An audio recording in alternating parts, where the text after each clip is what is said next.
kadang kepalanya suka pusing. Itu kalau diteruskan secara berkelanjutan takutnya akan mengakibatkan permasalahan kesehatan yang lain, karena nggak cukup tidur, kelelahan, terus juga kan tadi niatnya nonton film supaya nggak stres ya, sebagai hiburan. Tapi karena pekerjaan yang lainnya terabaikan, terus pas Aisyah ingat sadar kalau ada pekerjaan lain yang lebih penting dilakuin tapi malah kasihkan nonton film, jadinya malah tambah stres kan, karena banyak pekerjaan yang numpuk. Nah oke.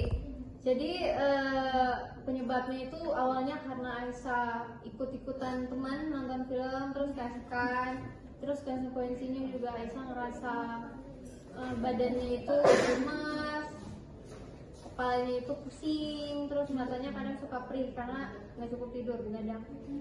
Jadi sekarang nih, gimana tanggapan solusi dari teman-teman terkait permasalahan yang Aisyah alami? Kira-kira solusi apa sih yang cocok untuk mengatasi permasalahan Aisyah? Ada yang mau kasih tanggapan? Soalnya nih kan Aisyah pertama sekali tuh nggak bisa langsung berhenti untuk nonton drakor. Kalau menurut saya hal yang pertama sekali itu bisa dilakukan yaitu membatasi waktu menonton. Yang misalnya dulu tuh nontonnya berepisode-episode, kali ini dibatasi misalnya dalam sehari itu 1 atau 2 episode. Terus mencari kesibukan lain tuh yang lebih positif, seperti misalnya bisa membaca, menulis, yang bisa membangkitkan semangat untuk belajar. Oke, jadi kalau saran dari Molly itu sebaiknya Aisyah mencari kesibukan yang baru, terus juga atur jadwal ya, supaya nggak terus-terusan keasikan dengan drakor. Yang lain nih gimana tanggapannya? Ada yang pengen kasih solusi juga? Dari Wirda mungkin? Jadi gini Aisyah kan tahu candu gitu sama drakor kan. Jadi kalah drakor itu sebagai hadiah. Jadi kan sebelum menonton drakor tuh menyelesaikan tugas rumah lebih dahulu atau tugas apa gitu kan. Gitu Aisyah. Oke, jadi kalau menurut Wirda saran solusinya itu seperti menentukan kegiatan prioritasnya dulu. Jadi kalau semisal ada kegiatan yang lebih penting untuk dilakuin, selesain kerjaan itu dulu baru nonton film. Ada lagi yang lain dari film kan? Ayah boleh. Buat nonton drakor itu buat jadi hobi aja. Jangan jangan dijadikan sebagai kegiatan sehari-hari. ya.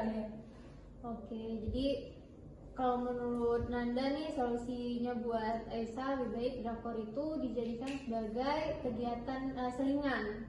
Jadi di saat lagi ada waktu luang, di saat Aisyah lagi sibuk, itu nggak apa-apa. Kayak yang sebelumnya ibu bilang, sebenarnya nggak salah nonton film, karena yang kayak Nanda bilang tadi, bahkan sebagian orang itu jadiin hobi. Tapi kalau berlebihan, efeknya malah nggak baik.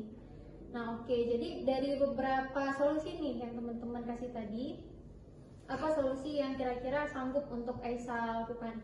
Jadi solusi yang sanggup Aisyah lakukan itu mengatur jadwal dan mencari aktivitas yang lain. Oke, berarti kita buat jadwal kegiatan sehari-hari Aisyah ya, terus cari aktivitas pengganti. Ada tambahan sedikit nih dari Ibu, kalau untuk aktivitas pengganti supaya Aisyah lebih berkomitmen untuk melakukan aktivitas tersebut, kayaknya kita perlu buat hukuman dan hadiah. Hukuman kalau Aisyah gagal menerapkan aktivitas pengganti itu, dan hadiah kalau Aisyah berhasil menerapkan aktivitas pengganti untuk mengalihkan perhatian Aisyah dari keasikan nonton film ke aktivitas yang lebih positif. Jadi apa nih kira-kira aktivitas penggantinya? Jadi aktivitas penggantinya itu membaca buku, membantu ibu, Lain ada tanggapan nggak dari teman-teman? Kira-kira aktivitas penggantinya apa gitu?